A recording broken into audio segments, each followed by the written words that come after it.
আজকে আপনাদের সাথে শেয়ার করব দারুণ মজার একটা ডেজার্ট, আর সেটি হলো শাহি টুকরা। শাহি টুকরার সাথে আমরা কম বেশি সবাই পরিচিত, তবে আজকে আপনাদের সাথে একটা মজার রেসিপি শেয়ার করতে যাচ্ছি, যেভাবে তৈরি করে যদি খান তাহলে এর স্বাদ কখনোই ভুলতে পারবেন না। এখানে আমি প্রথমেই চিনি শিরাটাকে বানিয়ে নিচ্ছি। এখানে আমি 1 কাপ পরিমাণ চিনি দিলাম এবং সেই সাথে করে 1 কাপ পরিমাণে কিন্তু পানি ব্যবহার করছি এবং তার মধ্যে 3 থেকে 4টে এলাচ আমি দিয়ে দিব। খুব সুন্দরভাবে কিছুক্ষণ সময় ধরে কিন্তু এই চিনি শিরাটাকে জাল করে নিতে হবে। পর্যায়ে আমি এখানে 1 টুকরা লেবুর রস ব্যবহার করছি। এটা কিন্তু মাস্ট ব্যবহার করতেই হবে, তাহলে স্টিকি ভাবটা অতিরিক্ত হবে না এবং একদম পারফেক্ট ব্যালেন্স হবে, যে কারণে পাউরুটিগুলো খুব সুন্দরভাবে এই রসের মধ্যে টইটুম্বুর হয়ে যেতে পারবে।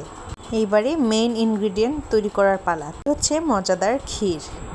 তার জন্য এখানে প্রায় 1.5 লিটার পরিমাণ লিকুইড দুধ আমি এখানে জাল করতে দিয়ে দিয়েছিলাম। মোটামুটি 5 থেকে 6টা জাল উঠে যাওয়ার পরই কিন্তু এর মধ্যে আমি দিয়ে দিয়েছি 4টে এলাচ। এলাচটা দেওয়া হয়ে গেলে একটু সুন্দরভাবে নাড়াচাড়া দিয়ে দিচ্ছি। এই দুধটাকে খুবই ঘন করে নিতে হবে এবং যতক্ষণ না পর্যন্ত এর কালারটা চেঞ্জ না হয় ততক্ষণ পর্যন্তই কিন্তু জাল করে নিতে হবে। আগে এই প্রসেসটা আপনারা শুরু করবেন, কারণ দুধটা ঘন হতে কিন্তু সময় লেগে যাবে। যখন দেখবেন দুধ প্রায় অর্ধেক হয়ে এসেছে, সেই পর্যায়ে আমি এখানে প্রায় 4 টেবিল চামচ পরিমাণ গুঁড়া দুধ ব্যবহার করছি। আপনারা কিন্তু গুঁড়া দুধটাকে অবশ্যই ব্যবহার করবেন, তাহলে এটার টেস্টটা খুবই ভালো আসে। এই যে দেখতেই পাচ্ছেন কি সুন্দর একটা কালার চেঞ্জ হয়ে এসেছে।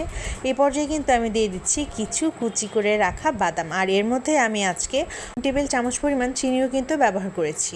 দুধটা খুব ভালোভাবে ঘন হয়ে আসতে আসতে এই পর্যায়ে আমি রুটিগুলোকে ঘিয়ের মধ্যে ভেজে নেব। যত বেশি ঘি দিবেন ততই বেশি মজা হবে।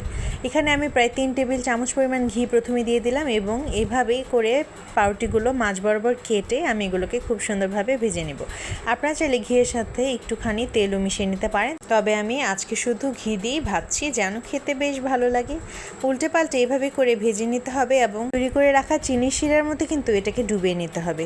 উল্টে পাল্টে কিছুক্ষণ সময় ধরেই এটাকে চুবিয়ে খুব ভালোভাবে নিয়ে তারপরে কিন্তু উঠিয়ে ফেলতে হবে, নয়তো কিন্তু ভেঙে যেতে পারে। এভাবে করে খুব সুন্দরভাবে চিনির মধ্যে চুবিয়ে নিয়ে আমি এগুলোকে উঠিয়ে দিচ্ছি। এভাবে সুন্দর করে এই স্টেপটা হয়ে যাওয়ার পরে আমি আমার বাকি পাউরুটিগুলোকেও কিন্তু একইভাবে করে ভেজে নেব। খুব সুন্দরভাবে গোল্ডেন ব্রাউন কালার হলেই এগুলোকে উঠিয়ে নিতে হবে এবং সাথে সাথে সেই চিনি শিরাতে ডুবিয়ে দিতে হবে। আপনারা কে কে শাহি টুকরা পছন্দ করেন আমাকে কমেন্ট করে জানাবেন, কিন্তু আমার তো ভীষণ ভালো লাগে। এক একে করে আমার সবকটি পাউরুটি আমি এখানে তৈরি করে নিয়েছি। গার্নিশিংয়ের জন্য কিন্তু আজকে আমি পেস্তা বাদাম এবং কাঠবাদামটাকে ব্যবহার করেছি। এগুলোকে 8 থেকে 9 ঘন্টার জন্য আমি পানিতে ভিজিয়ে রেখেছিলাম এবং তারপর চামড়াটা ছিলে খুব সুন্দরভাবে কুচি করে কেটে নিয়েছিলাম।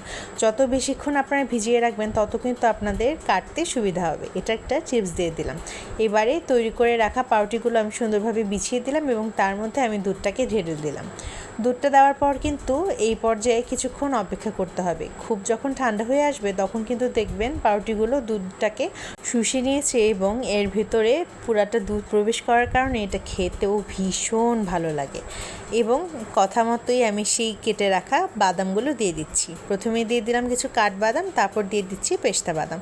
পেস্তা বাদামের যে সবুজ কালারটা, সেটার জন্যই কিন্তু এটার গার্নিশিংয়ের বেস্ট ওয়ে হতে পারে। আমার তো এই 2টা বাদাম দিয়ে সাজাতে বেশ ভালো লাগে। আপনারা কে কোন বাদাম দিয়ে সাজাতে বেশি পছন্দ করেন সেটি কিন্তু অবশ্যই কমেন্ট বক্সে জানাবেন। চাইলে কিছু কিশমিশও অ্যাড করতে পারেন, তবে আজকে আমি এটাকে স্কিপ করছি। এভাবে কিছুক্ষণ সময় ধরে আমি এটাকে ঠান্ডা করে নিয়ে তারপর কিন্তু ফ্রিজারে ফ্রিজ করে খাবো। আমার তো বেশ ভালো লাগে। আজকের ভিডিওটি ভালো লাগলে কিন্তু কমেন্ট করে যেতে একেবারেই ভুলবেন না। সবাই ভালো থাকবেন, সুস্থ থাকবেন। অনেক অনেক ধন্যবাদ আজকের রেসিপিটি দেখার জন্য।